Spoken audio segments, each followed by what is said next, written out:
Friends, welcome back to our channel again. ആഹാ, എന്ത് മനോഹരമായ ആ വീഡിയോ. ഞാനിങ്ങനെ വോയിസ് ഓവർ ചെയ്ത് ലോങ് വീഡിയോ അപ്ലോഡ് ചെയ്തിട്ട് ഒരുപാട് നാളായി. ഈ വീഡിയോ തന്നെ ഞാൻ കഴിഞ്ഞ ഫെബ്രുവരിയിൽ എടുത്ത് വെച്ചത്. ആ സമയത്ത് തന്നെയാണ് നമ്മളെ തറവാട്ട് കാവില് ഉത്സവമൊക്കെ ഉണ്ടായിരുന്നത്.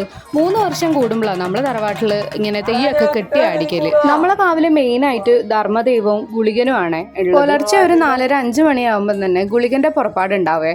അത് കാണാൻ വേണ്ടിയിട്ടാണ് നമ്മൾ രാവിലെ തന്നെ എത്തിയിട്ടുണ്ടായിരുന്നത്. തലേ ദിവസം നമുക്ക് കലവറ നിറക്കലും അതുപോലെ തെയ്യത്തിന്റെ തോറ്റൊക്കെ ഉണ്ടായിരുന്നത്. അങ്ങനെ ആ പരിപാടിയെല്ലാം കഴിഞ്ഞിട്ട് നമ്മൾ വീട്ടിലെത്തി കുളിച്ച് സുന്ദരികളായിട്ട് പിന്നെയും കാവിലേക്ക് തന്നെയാണ് കേട്ടോ പോകുന്നത്. ഇത്തവണത്തെ ഉത്സവത്തിന് തറവാട്ടിലുള്ള എല്ലാവരും ചേർന്നിട്ട് ഒരേ കളർ സാരിയൊക്കെ വാങ്ങി ഡ്രസ് കോഡ് പോലെ ആക്കിയിട്ടുണ്ടായിരുന്നു. അതുകൊണ്ട് തന്നെ കാണാൻ നല്ല ഭംഗിയുണ്ടായിരുന്നു. എല്ലാവരും ഒരേപോലെ ആയിട്ട്. ഇത്തവണത്തെ ഉത്സവത്തിന് ഒരു പ്രത്യേകത കൂടി ഉണ്ടായി. നമ്മുടെ വക ഒരു നേർച്ച തെയ്യം ഉണ്ടായിരുന്നു. കണ്ണന്റെ പേരിൽ ജനിക്കുന്ന സമയത്ത് ഒരു നേർച്ച വെച്ചിട്ടുണ്ടായി. അതുകൊണ്ട് തന്നെ ഉത്സവം കഴിഞ്ഞ ലേറ്റ് ആയിട്ടാണെങ്കിലും നമ്മൾ നടത്തുന്നുണ്ട്. എല്ലാ മാസത്തിലെ സംക്രമത്തിലും അതുപോലെ തന്നെ ഉത്സവത്തിനെല്ലാം ഈ തറവാട്ടിൽ നോറ്റിരിക്കുന്ന ആൾക്കാരുണ്ട്. അവരാണ് ഈ അടിയന്തരം കഴിപ്പിക്കുക എന്ന് പറഞ്ഞൊരു ചടങ്ങ് നടത്തുന്നത്. ഇതാണ് നമ്മുടെ കാവിലെ പ്രധാന മൂർത്തികളിൽ ഒന്നായിട്ടുള്ള ധർമ്മദൈവം. ഇത് മുടിയൊക്കെ വെക്കുന്നതിന് മുന്നേ എല്ലാവരുടെയും അനുഗ്രഹങ്ങളൊക്കെ വാങ്ങിക്കുന്ന ഒരു ചടങ്ങാണ് കാണുന്നത്. ഇനി ഇത് കഴിഞ്ഞിട്ട് മുടി വെച്ചിട്ടുള്ള ഒരു തുള്ളലുണ്ട്. ഭയങ്കര രസമാണ്. എനിക്ക് ഭയങ്കര ഫേവറേറ്റ് ആയിട്ടുള്ള ഒരു തെയ്യാണിത്. കാണാൻ തന്നെ അതിൻ്റെ രൂപം കൊണ്ടോ എന്തോ ഭയങ്കര ഒരു അട്രാക്ഷനാണ് എനിക്ക് ഈ ഒരു തെയ്യത്തിനോട്.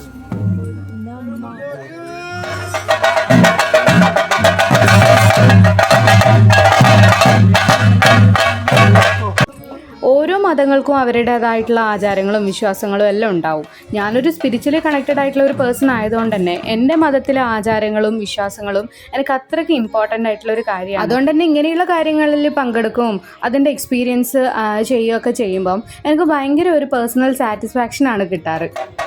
അത്രയും നേരം നമ്മളിൽ ഒരാളായിട്ട് കണ്ട ഒരു മനുഷ്യനെ പെട്ടെന്ന് മുടിയൊക്കെ വെച്ച് ആ ഒരു ഗെറ്റപ്പിലേക്ക് മാറുമ്പോഴേക്ക് നമുക്ക് തന്നെ ഭയങ്കര ഒരു എനർജിയാണ് വരുന്നത്. പിന്നെ നമ്മളെ കാവിൽ കണ്ടുവരുന്ന ഒരു കാര്യമാണ് ഈ കോയിനെ അറുത്തിട്ട് ഇങ്ങനെ നേർച്ച വെക്കുന്ന ഒരു ചടങ്ങ്.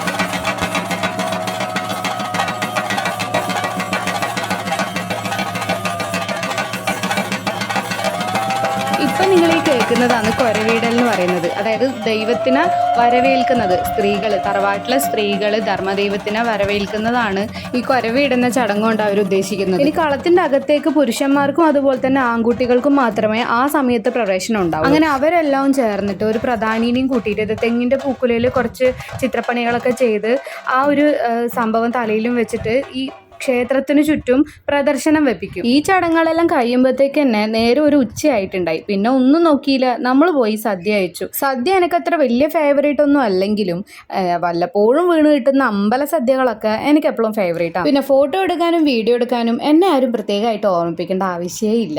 നമ്മൾ എവിടെ നിന്നാലും ഫോട്ടോഗ്രാഫി, വീഡിയോഗ്രാഫി. പിന്നെ ഫാമിലി ആയിട്ട് ഒത്തു നിൽക്കുന്ന സമയത്ത് ഒരു നല്ല കിടിലൻ ഫോട്ടോക്ക് വേണ്ടിയിട്ടുള്ള പോസിംഗ് ആണ് നിങ്ങളിപ്പോൾ കണ്ടുകൊണ്ടിരിക്കുന്നത്. ഇങ്ങനെ എല്ലാവരും ഒത്തു കിട്ടുന്ന മുഹൂർത്തം എന്നൊക്കെ പറഞ്ഞാൽ വളരെ വിരളമായിട്ടേ കിട്ടുള്ളൂ. അങ്ങനെ കിട്ടുന്ന അവസരങ്ങളൊക്കെ ഞാൻ മാക്സിമം മുതലെടുക്കാറുമുണ്ട്. ഇതൊക്കെ ഇപ്പോൾ ഉള്ള ഓർമ്മകൾ മാത്രമല്ല, കുറച്ച് കഴിയുമ്പോഴാണ് നമുക്ക് ഈ ഓർമ്മകളൊക്കെ ഭംഗിയായിട്ട് തോന്നുക. ഈ നിമിഷങ്ങളെല്ലാം ഇപ്പം നമ്മൾ വിചാരിക്കും അതൊക്കെ സാധാരണ നിമിഷം പോലെ കടന്നു പോകും. ഒരു 2 വർഷം കഴിഞ്ഞിട്ട് നമ്മൾ ഈ അവസരങ്ങളൊക്കെ ഒന്ന് റീക്യാപ്പ് എടുത്ത് നോക്കി ഭയങ്കര രസമായിരിക്കും കാണാൻ വേണ്ടി. അങ്ങനെ ഫുഡൊക്കെ കഴിച്ച് വന്നിട്ട് നമ്മൾ തെയ്യത്തിൻ്റെ അടുത്ത് കുറി വാങ്ങാൻ മറന്നില്ല കേട്ടോ.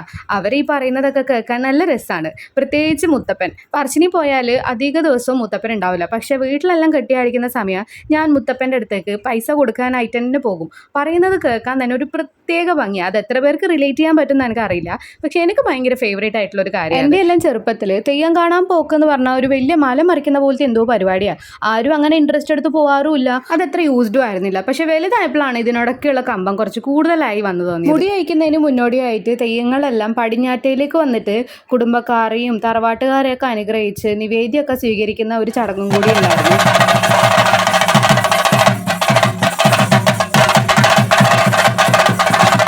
മുന്നേ ഡാൻസ് എല്ലാം കളിക്കുന്ന സമയത്ത് ഇതേപോലെ 4 കറക്കങ്ങൾ ഒന്നിച്ച് കറങ്ങിയാൽ തന്നെ അത് ബാലൻസ് ചെയ്യാൻ ഒരു 10 മിനിറ്റ് എടുക്കുന്ന ആളായിരുന്നു ഞാനപ്പോൾ ചിന്തിക്കായിരുന്നു അവർ ആ ഒരു വെയിറ്റ് ബാലൻസ് ചെയ്തിട്ട് കറങ്ങിയെടുക്കാനുള്ള ആ ഒരു സ്പിരിറ്റ് അത് അവർക്ക് മാത്രമേ കിട്ടുന്ന ഒരു പ്രത്യേക കാര്യമാണ്. കാരണം ഈ ഒരു തെയ്യം കെട്ടുക എന്ന് പറഞ്ഞാൽ അവരുടെ കുലത്തൊഴിലാണെങ്കിൽ പോലും അവർ ഈ ഒരു കാര്യം ചെയ്യാൻ വേണ്ടി ഒരുപാട് നാളത്തെ ഉപാസനകളും അതുപോലെ വ്രതങ്ങളും എല്ലാം നൂറ്റിട്ടായിരിക്കും ഇതെല്ലാം ചെയ്യുന്നുണ്ടാവുക. അതിൻ്റെ എനർജി എന്തായാലും അവരിൽ കാണിക്കുമല്ലോ. മുടി അയക്കുന്നതിന് മുന്നേ വരെ കോലധാരി ആയിട്ടുള്ള ഒരു മനുഷ്യൻ ദൈവമായിട്ടും അതുപോലെ മുടി അഴിച്ചു കഴിഞ്ഞാൽ ദൈവിക ശക്തി ബിംബത്തിലേക്ക് പോയി ചേരുന്നാണ് ഐതിഹ്യങ്ങളൊക്കെ പറയുന്നത്. അത് തന്നെയാണ് മൊത്തത്തിൽ നമ്മുടെ മലബാറിന്റെ ഒരു വിശ്വാസം എന്ന് പറഞ്ഞാൽ. ധർമ്മദൈവത്തിന്റെ മുടി അയച്ച് കുറച്ച് ചടങ്ങും കാര്യങ്ങളൊക്കെ ചെയ്തു കഴിഞ്ഞിട്ടാണ് ലാസ്റ്റിൽ ഗുളികന്റെ മുടി അയക്കൽ ഉണ്ടാവുക. പക്ഷെ ഇത്തവണ നമ്മളെ നേർച്ച ഉണ്ടായതുകൊണ്ട് തന്നെ മുടി അയച്ചു കഴിഞ്ഞിട്ട് പിന്നെ നാളത്തേക്ക് വേണ്ടിയിട്ടുള്ള തോറ്റവും കാര്യങ്ങളൊക്കെ ആയിരുന്നു ഉണ്ടായിരുന്നത്. അത് നമുക്ക് അടുത്ത വീഡിയോ ആയിട്ട് പറയാം. ഇത് ഒരുപാട് ലെങ്തി ആയിപ്പോൾ വീഡിയോ ഇഷ്ടമായിട്ടുണ്ടെങ്കിൽ ചാനലൊന്ന് സബ്സ്ക്രൈബ് ചെയ്ത് സപ്പോർട്ട് ചെയ്യണേ.